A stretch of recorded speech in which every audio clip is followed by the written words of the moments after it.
Hello, welcome to Bite Size Brands, where brands are refined, elevated, and transformed into something unforgettable. This podcast is your space to learn how to build a brand that reflects your vision, create emotional connection with your audience, and position yourself as premium in your industry.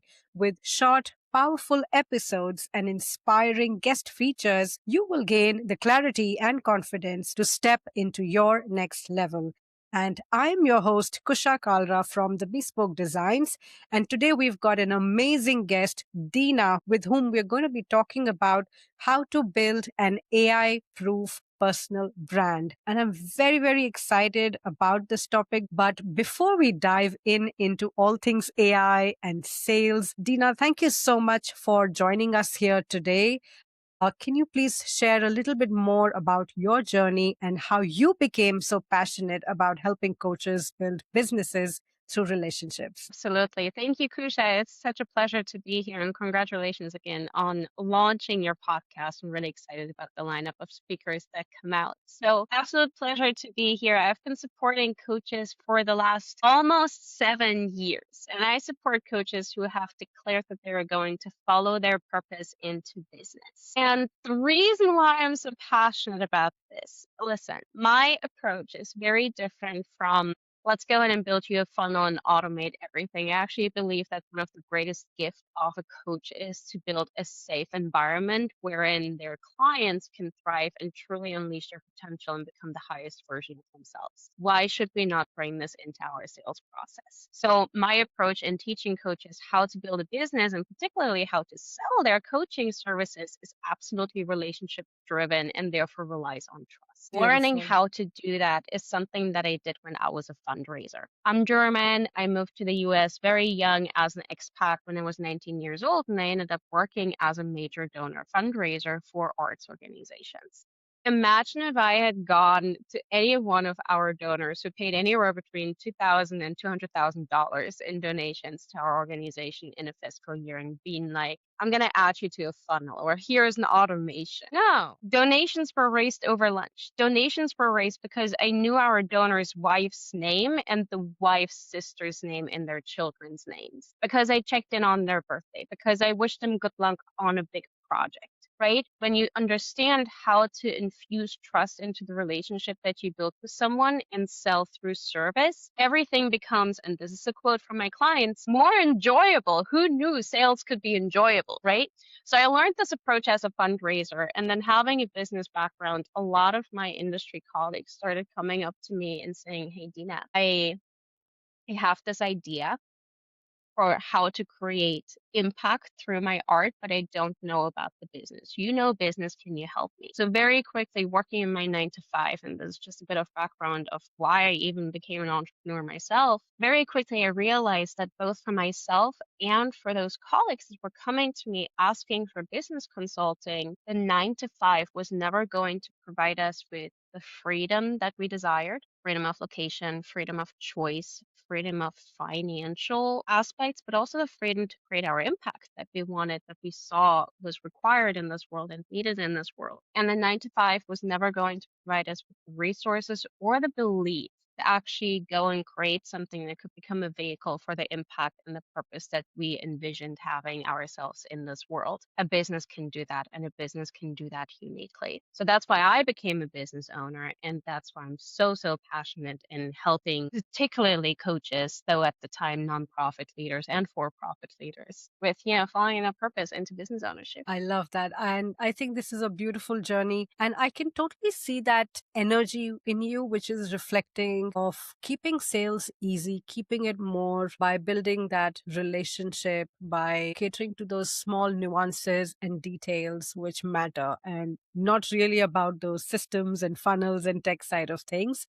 So I feel that somehow we are currently, and this is something that you spoke about also, that we are in something called as the trust recession. So, what exactly is that? And why do you think coaches should be paying attention? Absolutely love that question. So, trust recession. Let's talk about what it is. Then let's talk about why it is a thing. And then let's talk about how it means we have to shift our businesses. And to the coach who's listening and say and thinks, My God, I just learned all of the business strategy. Dina is about to tell me to change my strategy because something has changed. Fear not. This actually works in the favor of coaches. This actually speaks directly to some of the most innate skills that coaches have, such as listening, such as building trust, such as building a safe space. So the trust recession it's not new. It's been around for about 2 years.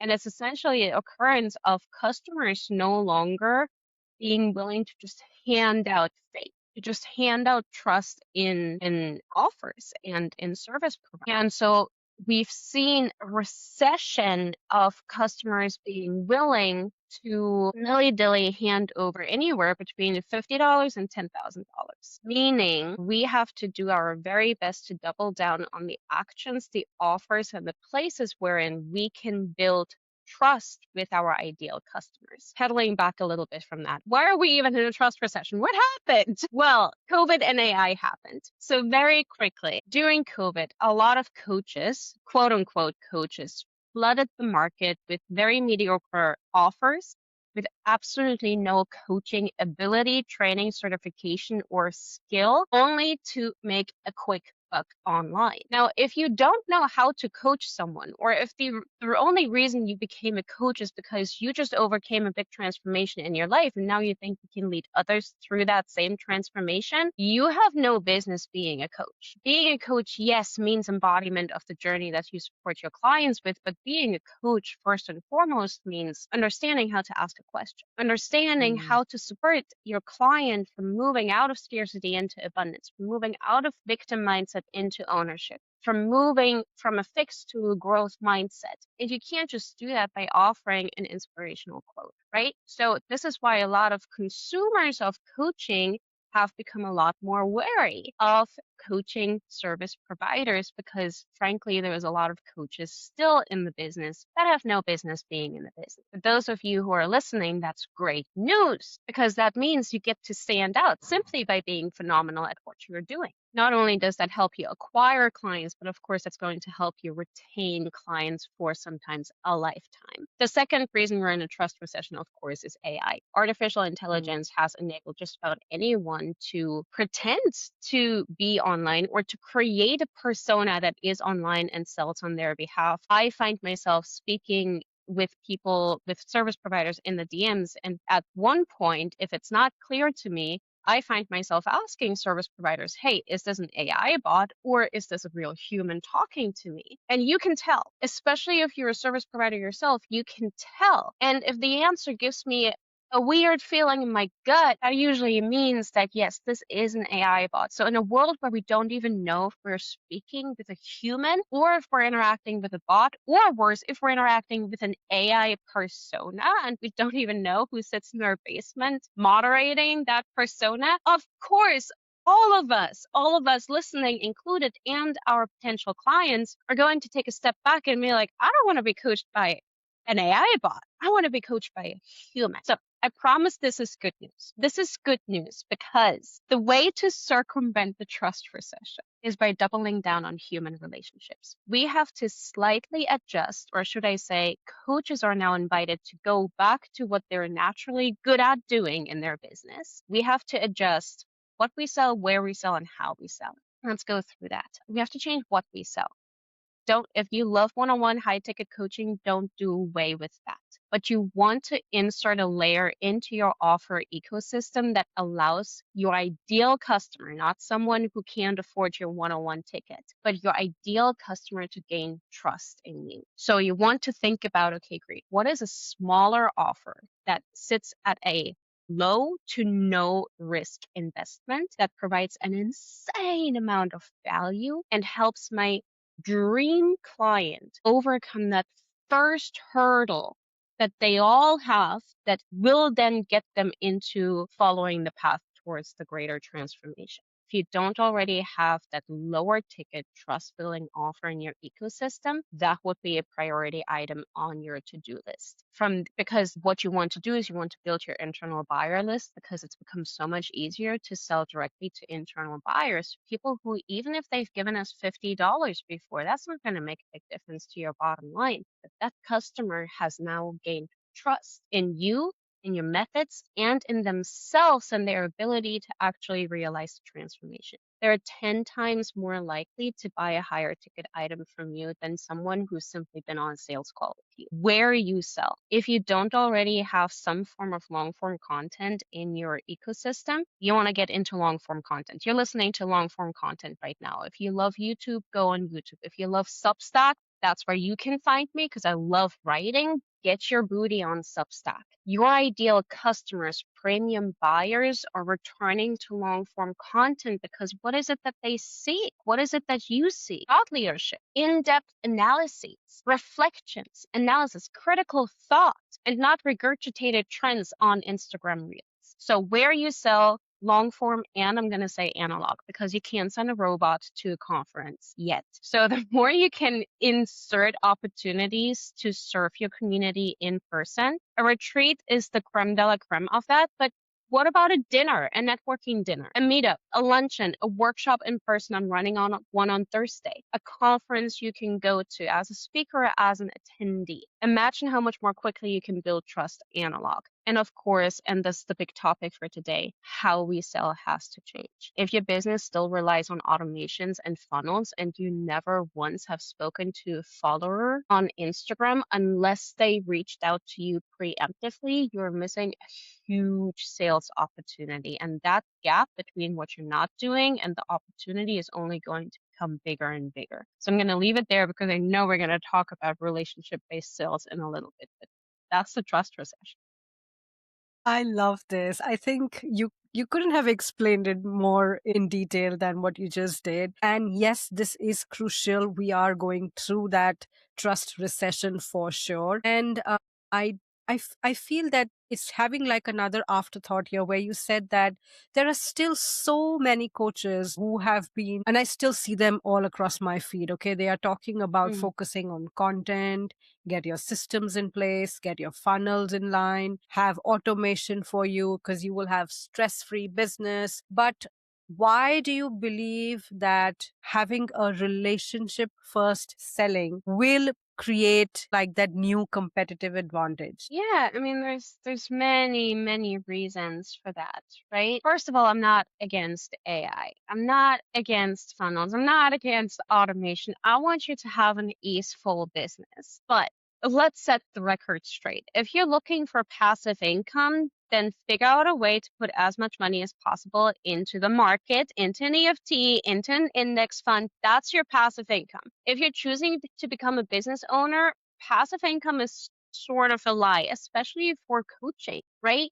To spin that into your offers. Why did you become a coach? To now sell courses and never talk to someone? No, you became a coach because you love speaking with people. You love being the mirror to someone's potential. You love being that conduit for transformation, right? So the whole idea of easy peasy passive income business never worked for coaches. And if it did work for you, because of course there's rhyme and reason to that from a business fundamental perspective, then it's going to work less and less, most likely. The reason I say sort of blatantly that never worked for coaches is because, again, innately, you don't want to be hands off with your clients. You want to be all in the weeds with your clients to varying extents. So I just wanted to say right off the bat, I'm not against all of that. Use your funnels, but use your funnels to supplement your relationship and trust building activities. Use your optimizations, use your automations, but again, to support your trust and relationship building activities, right?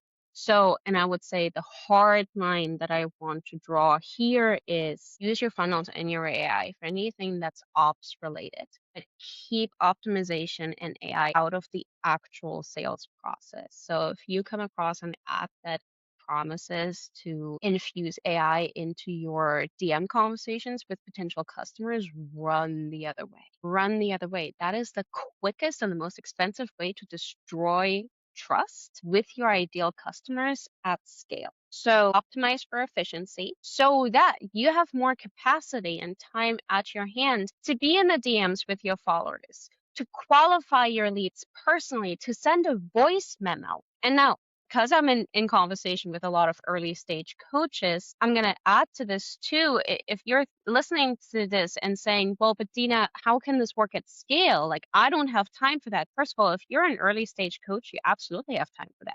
The only thing you should be having time for is lead generation. So absolutely, you have 20 seconds to send a voice memo to a potential client. How do you do that at scale? This is the marriage that I'm speaking about. Use your funnels and optimizations to make your business more efficient, to support the trust building. So don't use them primarily to sell, use them primarily to serve, so that as much time as possible, both of you as a CEO and your team, if you have one, is freed up to do the nurturing, to do the qualifying, to do the trust building, to do the serving. Because when you invest that amount of time into a relationship, not primarily to sell, but to be of service, to nurture, to qualify, to understand where that person, that human on the other side of your conversation is at, it becomes a much more natural stepping stone to then at one point say, hey, I have this offer. I've been thinking about you, and based on everything that we've discussed, I think this offer can really help you get to your goals of A, B, and C. How about we get on a connection call to speak more about it? Definitely, when we spare time out to build that relationship in DMs, instead of using a bot to do that in replacement of our own self, we do have that competitive advantage. Is there a particular skill set that you feel that coaches will need to master and that will help them to like really thrive by the end of this year and probably reach those goals that they might have planned for themselves at the beginning of the year? Yeah, absolutely. Hands down, the number one skill any coach should be mastering in 2026 is how to sell through service. So let's talk about what that means, right? I've already touched on building trust, on building a relationship before you ever offer the sale, right? Let's look at what coaching really is. Coaching at its core is the skill of being in conversation with another human in service of that human's goals. That's what coaching is for me. Coincidentally, that also is my very own personal definition of sales. Sales is the art form of being in conversation with another human in service of their goals. So, if you know how to coach, if you know how to ask someone towards embodying their future self, towards embodying their vision, towards realizing their goals, whether that is in a relationship, in their sexuality, in their mindset, in their travel, in their business, depending on the type of coach that you are, you already know how to sell. Meaning, you don't need to learn how to overcome objections. You don't need to learn how to handle it when a prospect doesn't show up on time to you. You don't need to learn all of these sleazy, pushy sales tactics. I don't give out a sales script. I give you a framework. I don't hand out questions that you need to ask on a sales call because that would take away from the skill that you already have. So the skill you need to master is how to bring some element of your coaching chops into your sales. That means you want to learn how to build trust via conversations. You want to learn how to use conversations to move a cold connection into a paying client relationship. And you want to learn, of course, how to overcome the objection I can hear the entire audience have in their brain right now, which is that, Dina, I don't have enough leads. I don't know who to start a conversation with. I promise you, if you give me 5 minutes in your business, I'll find you 50 to 100 leads. I'm not going to use AI and I'm not going to use ads for that, right? We all know an average of 250 people at any given time. There isn't one coach that I've come across that doesn't, out of the 250 people that they know that they're connected with, that doesn't have at least one connection with one person who that coach could serve, doesn't at least know one person who could benefit from that coach's service. So you want to begin to really understand, okay, great. How can I grow, advance, and scale my business if social media were to be gone tomorrow? That is the challenge that I want to offer to anyone, right? If you had to grow your business without content, how would you do that? And I'm quite sure that already, if I just ask you that question, how would you grow your business if you couldn't rely on social media, specifically on content? What's the first thing that comes to mind? Names. Immediately you begin to think of names. Maybe you have a handful of names in mind. Maybe you have 10 names in mind, right? Sales begins with service. So if I were to dive into how do you begin to learn that skill, you start with this one question. Who can I serve today? And service might look like sending a resource, sending a podcast, recording something specifically for that prospect, checking in. Hey, so-and-so, I know you've recently finished up this big project. How do you feel post-project? Right? Who can you be of service to? That's your number one leading question. And from there, the entire skill and the mastery of that skill will unravel. Awesome. So, this was a very powerful answer because I feel that a lot of people do struggle with generating leads. And it's a question to ponder that if tomorrow we don't have social media, how do we take care of content? How do we take care of Yeah.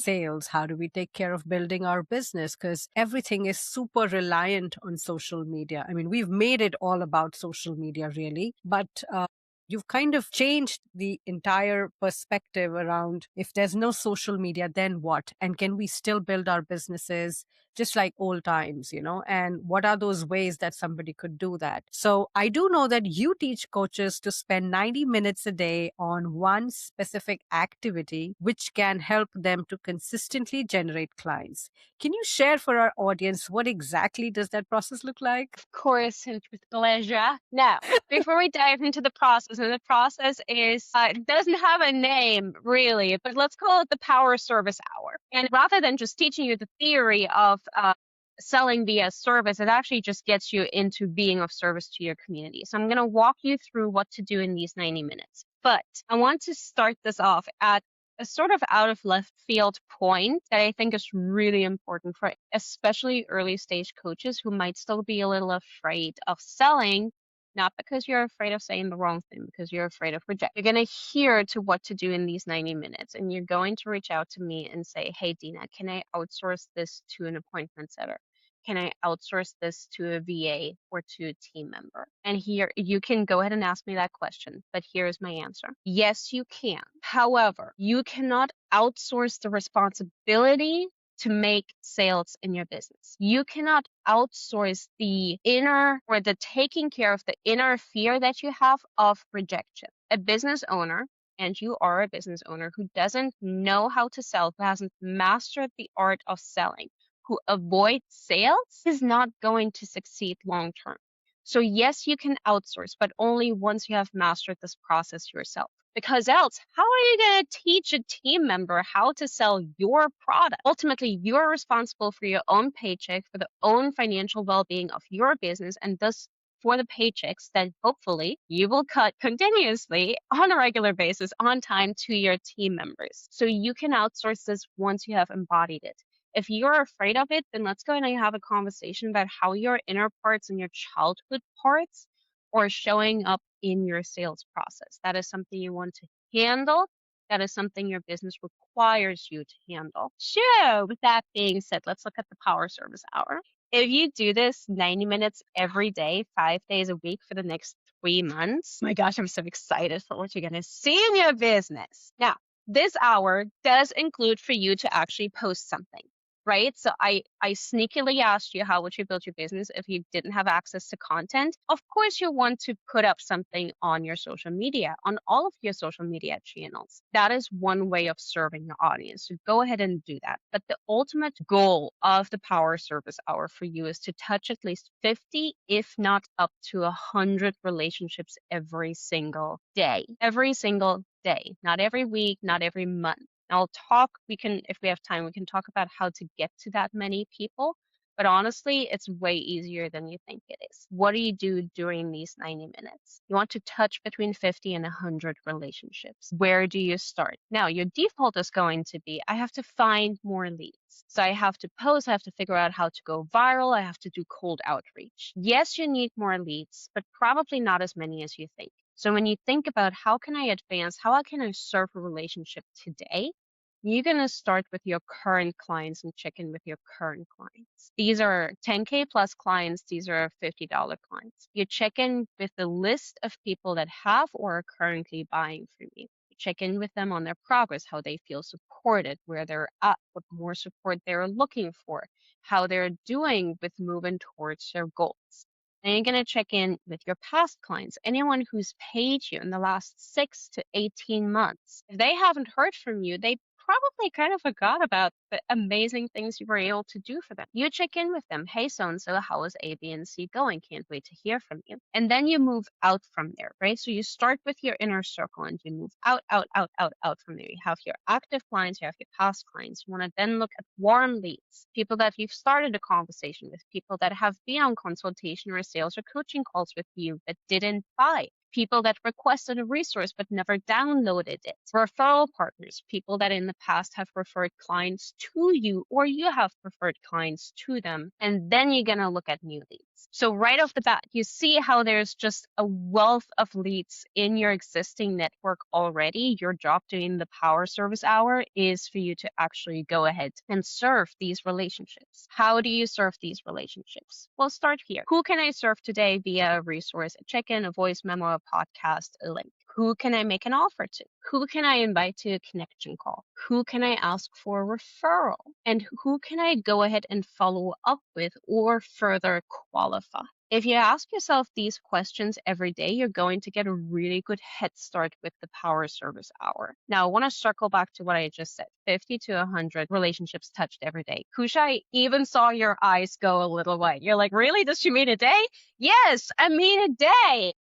Yeah, I mean a day. You want to build a business, right? You want to make six figures, right? You want to scale to multiple six figures, right? Do the math. Do the math, right? If you want 10 clients, you have to speak to at least 100 people. And not only that, you're not going to speak to person A only once a month. You want to be in front of your ideal customers multiple times a month.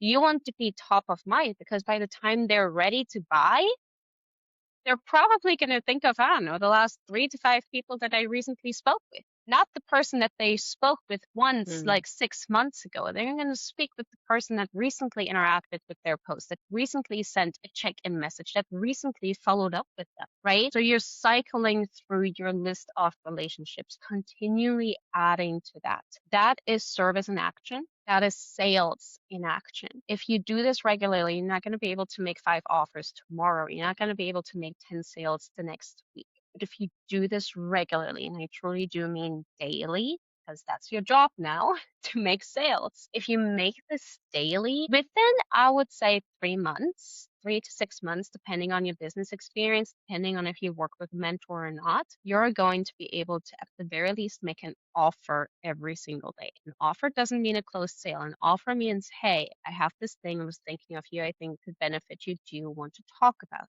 That's an offer. That's your goal. Try and get yourself to a point where you can make an offer every single day. You do this 90 minutes before you tweak your funnel, before you set up your website, before you change your bio on Instagram, before you change the welcome sequence. You do this before all of that. Questions? I love it. I love this so much. And I'm damn sure, Dina, the audience is going to be first shocked and surprised, and then they will really understand if you're in Yes. business, if you're in serious business, and if you're committed to make it big in business, this is the bare minimum. I think this is the bare minimum. And you so rightly said, before you go and fix that funnel, finish your 90-minute Power Service Hour, And make sure you check that off. Yeah, sorry, go on. yeah, make sure you check that off the list for 1000%. And just going back to 50 to 100 relationships, that is your goal. That's not where you have to start, right? I remember one of the first conversations I had with my very first business coach was around this hour. She didn't call it that. She had a slightly different process. I've evolved it since. I was like, I'm not sure I can touch 5 relationships in a day. So that's where I started. 5 Yes. connections a day. And then it's 6, and then it's 10, and then it's 15. Before you know it, you automatically touch 20 before you even look for people to reach out to because you have a ton of responses in your inbox. So you start where you're at and you build your way up. Absolutely. I think we do have to keep track on time, but then I think we can go ahead with a quick 2-minute rapid fire round. So are you ready for that, Dina? Yeah? So ready. Awesome. Okay, so what's the biggest myth about sales? That they're sleazy and that you can outsource them. Sorry, that's One thing coaches waste too much time on. everything I just said. The funnel, the back end, the font sizes, all of that. One thing AI will never replace. Human connection, your ability to build trust with another human, and therefore it's going to become the singularly most important asset in your business. Love that. What's the best investment a coach can make right now? Okay, so I know this sounds weird coming from a business coach, but you absolutely want to hire a mentor who understands the power of relationships. And you want to hire a mentor who has been in business for, I would say, at least 3 to 4 years, who's seen the business change, the industry change, and who's been able to evolve along with the market. Awesome. And last one piece of advice for a coach who's struggling to get clients. Forget about funnels, forget about content, start conversations. The amount of conversations that you have in your calendar this month is going to determine the likelihood of your ability to make sales next month. Get as many conversations started, get as many calls started, forget about anything else. Yeah, always remember 90 minutes every day. Do that, and I think you're home, really. Yeah, and if you have more Awesome. clients, do 2 hours of that, do 5 hours of that a day. Exactly. Yeah. Because if you don't have, I think that's the fuel for your business, isn't it? So you have to have fuel for running your car and you don't need to worry about the accessories. You can bring all of that later on. But if your car is your business and running that car is the actual success, you need the fuel. The fuel is those conversations, those people, those relationships, and that trust that you will build in. So this has been an I love that amazing analogy. conversation. Yeah. I mean, that's exactly what I could imagine and visualize it. And if this is a hobby, then please continue doing what you're doing. But if you're really committed, you do need to put in that hours. And especially if you're still starting out, still new, you need that 90-minute or 2 hours, just like Dina mentioned. So Yeah. Yeah. well, Dina, this was amazing, like I said. And just before we leave, I would definitely want you to share how and where people can connect with you and learn more about your work, please. Absolutely. I am Way of the Founder at Substack. That's where I do my most in-depth work, and you can connect with me there. If you prefer Instagram, I'm Dina Seeks Freedom on Instagram. If you go ahead and send me the word Kusha, I will go ahead and share with you a free guide that outlines 5 actions you can take that are relationship first focused to help you build clients every single day. If you want support with this, if you truly want to just hands-on support, want someone in your corner, want someone to point out to you when you are sort of going off the rails, when you're not taking the actions that will lead to sales, when you're avoiding making offers, when your social self shows up, then you can go ahead and just let me know as well that you would like support with client creation. I'd be so happy to jump in and support you for an entire intensive week. Because honestly, that's all it takes for you to understand the skill, and then you can go off on your own and build your own list of potential clients and go ahead and just really supercharge your power service hour by yourself once you've fully understood it. Awesome. Thank you so much. We are going to leave all the links to connect with Dina under the show notes. So do check them out and definitely reach out to Dina if you are struggling and if you need that little push or nudge to get into your client power service hour format, which we've just discovered today. And Dina, once again, thank you so much for joining us today. It's been so amazing talking to you. And for all our lovely listeners, this is Kusha signing off. Until next time, you take care, and I'll be back again with another amazing guest. Bye for now. Bye bye.